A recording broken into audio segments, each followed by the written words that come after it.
திருமகள் TV பல்சுவைகள் படைக்கும் பாசறை. எம்ஜிஆர், சிவாஜி, ஜெமினி என டாப் ஹீரோக்கள் தமிழ் சினிமாவில் ஒரு பக்கம் கலக்கிக் கொண்டிருந்த காலத்தில் தனக்கென்று தனியிடம் பிடித்தவர் தமிழக James bond Jaishankar. Spy action thriller கதைகளில் அதிகம் நடித்து ரசிகர்கள் மனதில் இடம் பிடித்த அவர் நடித்த படங்களில் ஒன்று வைரம். இது அவரின் 104வது படம்.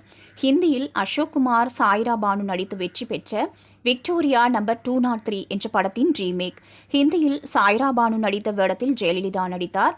Srikanth, MRR Vasu, Asokan, RS Manohar, SV Ramadoss, தேங்காய் ஸ்ரீனிவாசன், சச்சு என பலர் நடித்திருந்தனர். ரூபாய் 3 கோடி மதிப்புள்ள வைரத்தை கடத்த நினைக்கும் RS மனோகர் அதற்காக ஒரு ஆளை அனுப்புகிறார். அவரோ அதை அபகரித்துக் கொள்ள நினைக்கிறார். அவரை கொன்றுவிட்டு வைரத்தை எடுத்து வர வேறொருவரை அனுப்புகிறார் மனோகர். கடத்தப்பட்ட வைரத்தின் பின்னணியில் சில மர்மங்களும் குழப்பங்களும் இருக்கின்றன. அதைத் தொடர்ந்து நடக்கும் பரபரப்பும் விறுவிறுப்பும் தான் படம். விஜயா சூரி கம்பைன்ஸ் தயாரித்த இந்த படத்திற்கு TN பாலு திரைக்கதை வசனம் எழுதினார். பாடல்களை கண்ணதாசன் எழுத TR பாப்பா இசையமைத்தார்.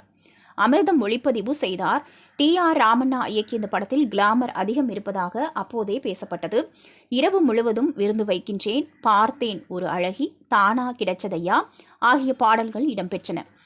SPBயுடன் ஜெயலலிதாவும் பாடிய இரு மாங்கனி போல் இதழோரம் என்ற பாடல் வரவேற்பை பெற்றது.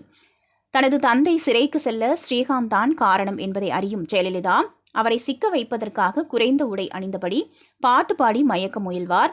இரவு முழுவதும் என்று தொடங்கும் அந்த பாடலில் அவர் அணிந்திருந்த ஆடை அப்போது விமர்சிக்கப்பட்டது. சில காட்சிகளில் குதிரை வண்டி இயக்குபவராக ஆண் வேடத்திலும் வருவார். நடிகை ஷோபா இதில் ஜெயலலிதாவின் தங்கையாக நடித்திருப்பார். காமெடி கேரக்டரில் அசோகன் நடிப்பு இதில் ரசிக்கப்பட்டது. 1974ஆம் ஆண்டு மே 24ஆம் தேதி வெளியான இந்த படம் வெற்றி பெற்றது. திருமகள் டிவியை லைக் செய்து உங்கள் நண்பர்களுக்கும் ஷேர் செய்வதுடன் சப்ஸ்கிரைப் செய்து ஆதரவு தாருங்கள்.